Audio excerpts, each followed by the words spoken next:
M. No viene al caso explicar cómo fue que M resultó viva.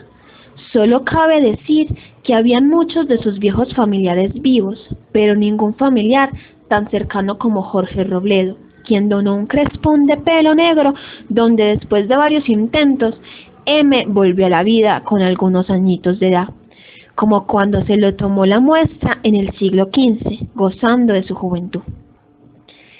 Ella quería recordar, hacerse memoria y adaptarse a la nueva vida de los grandes avances de la ciencia del siglo XXI. Así que empezó por el cementerio San Pedro, mientras anunciaba que no había mejor manera de recordar que hablar con los muertos, con los que ya no están. De esa manera, empezó a recorrer el cementerio San Pedro con paso lento y admirando la arquitectura al estilo italiano del Renacimiento, encontrando que fue allí donde ella nació. Su partero fue el médico Pedronel Ospina en 1840, que celebró junto con otras 50 personas con la construcción de la antigua Villa de la Candelaria. Con una sonrisa en su rostro, M admiraba los mausoleos construidos en mármol y bronce que adornaban la muerte de importantes personajes políticos, expresidentes en su mayoría, como Mariano Ospina, Carlos Restrepo o grandes artistas que cantaron a M, como Jorge Isaac y María Cano. Lo que más sorprendió a M fue que todos ellos, los muertos, unos homenajeados y otros comunes, estaban alrededor de la capilla, solo en su honor. Cuando decidimos irnos, ella insistió en quedarnos un rato más, y con solemne respeto se tiró al suelo, se acostó en medio del lugar, susurrando que la dejáramos sola un momento, que debía conversar con ellos, curarle los viejos vacíos que les había dejado. El tiempo fue lo que ella les repuso. Cuando salió, quiso caminar en silencio, solo musitaba palabras para sí misma, reflexionando. ¿Y qué tantas cosas habían cambiado desde aquel entonces? Estaba atónita, intentando recordar su pasado, del que ahora, en el barrio Prado, ya solo quedaban las ruinas y las paredes de algunas casas con humedales. El lugar le recordaba su infancia correteando por las calles de una Europa paisa, llena de risas y juegos con sus compañeras de aquel entonces. En esa época, ella era de las jovencitas más ricas del lugar. Después de uno de los intrépidos viajes por Europa, su padre había decidido que su pequeña tuviera una casa de ensueño, estilo colonial y con colores naranjas, de paredes altas que terminaran adornadas en picos extraños, así tal cual los reinos del antiguo continente. Me recordaba que era la envidia de todas sus amistades y actualmente todos los que antes vivían allí se han marchado a otros lugares con mayor auge. Se sentía desolada e intranquila. Aquellas edificaciones deberían ser promulgadas como mínimo, un patrimonio cultural. Pero no son ni eso. Siguió recorriendo las calles y en cada casa veía la imagen de sus más allegados seres, de sus amigas paradas en las ventanas, que también eran al estilo europeo, diciendo hola con la mano y expresando que ya bajarían a jugar, a bailar, a hablar, a reír o a llorar. Esas casas, ahora convertidas en fundaciones y en habitaciones de alquiler, oh, nostalgia que vuelve y hace que de nuevo broten cristales en forma de gotas y se posen en las mejillas cálidas de la niña con rizos negros. Esta vez no quiso quedarse sentada y rogar por lo que ya no están. Con orgullo siguió el camino. M tenía miedo, veía casas destruidas y gente extraña, y por sus oídos pasaban susurros que el aire traía dentro de las casas, contándole así cosas terroríficas que en cierto instante de la época actual habían ocurrido. En una casa muy particular logró asomar su ojo al interior y vio el pasado del tiempo. Su cara pálida fue lo único que nos demostraba su susto, ya que el interior todo estaba destrozado, pieza por pieza. La niña, un poco exaltada y desesperada, reconstruyó las historias que allí acontecieron: drogas, licor, sexo y dinero, lo que tenía más renombre en el siglo XXI. Ella no lograba comparar las diferencias entre sus recuerdos en Prado y la banalidad en las nuevas cosas, y exactamente eso la llenaba de cólera: el no reconocimiento, el olvido, la no memoria y el no honor a la historia. no aguantó más. Para ella era insoportable ver que todo lo que en su época fue bello y ahora era desdeñado. Sin decir nada, sin querer musitar palabra, decidió caminar con oído y con odio en su mirada. Sus pasos sonaban fuerte al pasar por el puente rojo militar construido en metal. Se paró en la mitad y ¿dónde están las casas?, nos preguntó con voz seca, respondiendo con un poco de pena: ahora se han convertido en una avenida. Bajó un tanto más furiosa y llegó al rincón de la República Francesa, el centro comercial Villanueva, donde se plasmaba la lujuria de los sacerdotes. Todo brillaba en oro, debido a los aposentos de los mensajeros del reino de Dios. No les prestó mucha atención. Su mente en shock solo deseaba llegar al lugar donde los sacerdotes y sus pecados habían sido redimidos. Caminó a la basílica, encontró una calle reconocida como LGTBI, lugar donde predominan las personas con estos gustos, de modo que M, con una pequeña sonrisa, afirmó que se sentía feliz porque por fin ellos habían sido reconocidos dentro de una sociedad común. La Basílica de la Inmaculada Concepción de María, construida con 1.200.000 ladrillos, de los cuales 1.840 habían sido donados por su padre, en honor al año del nacimiento de su adorada niña. Las cosas no habían cambiado tanto como en su antiguo barrio. Cuando M entró a la basílica, volvió en el tiempo, encontrando nuevos sentimientos de alegría.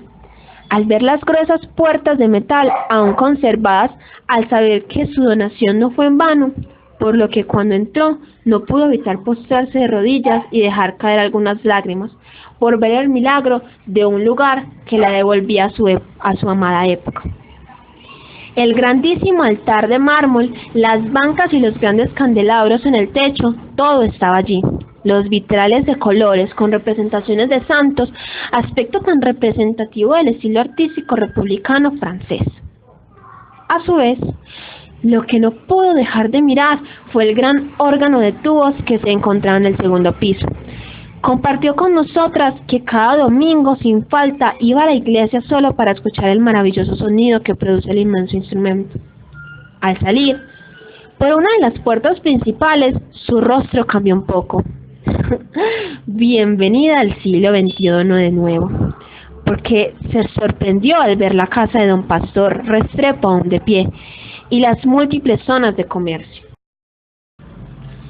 Esta vez llegamos a lo que ella recordaba como la sede de la alcaldía y el consejo de Medellín, donde su padre se reunía de vez en cuando con unos viejos amigos, al frente de la cual se encontraba la casa de una de sus mejores amigas, donde ella pasaba muchas tardes esperando a que su padre terminara algunas reuniones, pero ahora se había convertido en el Museo de Antioquia. M miraba con extrañeza las diferentes esculturas que se encuentran en el lugar, donde ella pasó tantas tardes y en el cual estaban sus mejores recuerdos. Ahora, en su lugar, habían esculturas con un aspecto extraño, el cual ella no podía entender.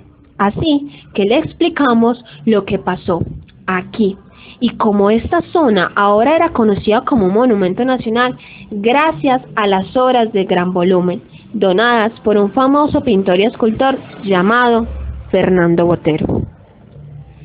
M tenía una expresión de tristeza al saber que todo lo que ella conocía en su mayoría había cambiado, pero también se sentía orgullosa de que su ciudad evolucionara y fuera conocida por sus lugares emblemáticos como el Museo de Antioquia.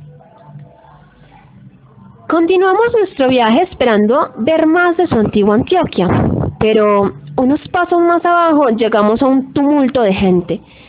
¡Qué horror!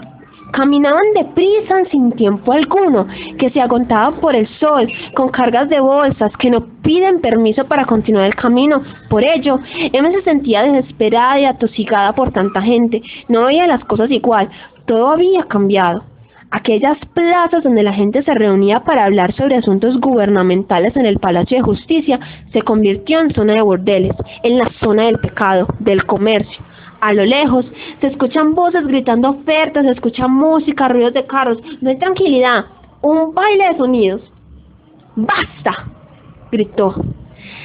Se sintió cansada y quería sentir el olor amargo de su fruta favorita, mandarina.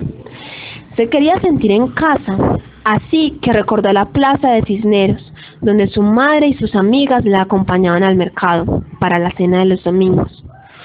Corrió y corrió, pero cuando llegó al lugar que tanto esperaba, como siempre, lo único que halló fue una cantidad de lámparas sin luz al frente del más reconocido edificio Carré, el edificio más alto de 1920, lugar en el que ella hacía las compras mientras su hermano dialogaba con el famoso francés Charles-Émile Carré.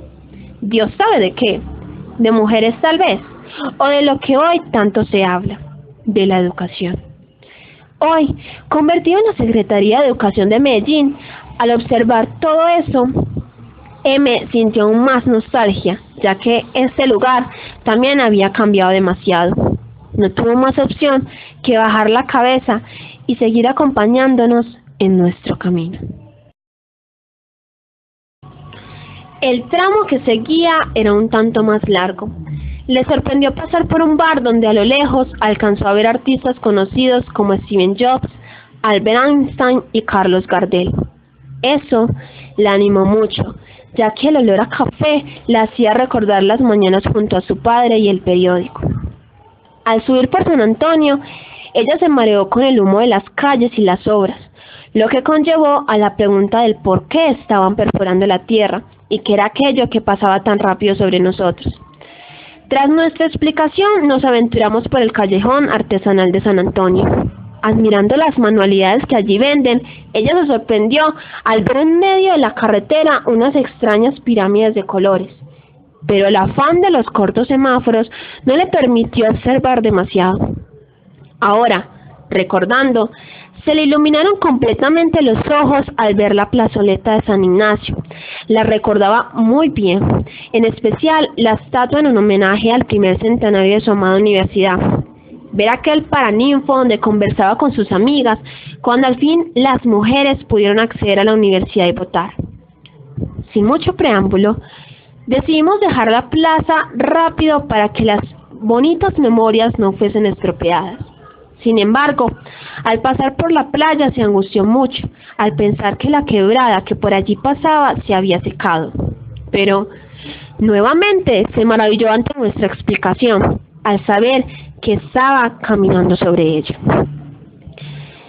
Finalmente, M, al llegar al edificio Vicente Uribe Rendón y observar que no habían más oficinas encargadas de economía, turismo y muchos aparatos electrónicos, esa esquina donde el ruido de los carros y el dinero se cuenta desde 1983, ella, desesperada y cansada del ruido de los carros y los timbres de los celulares, decidió irse a una finca en Santa Elena, donde todavía vive hoy, de espaldas a las grandes maravillas tecnológicas. Pues antes de andar navegando en internet, le gusta remar en los lagos de letras de los libros de historia de la ciudad.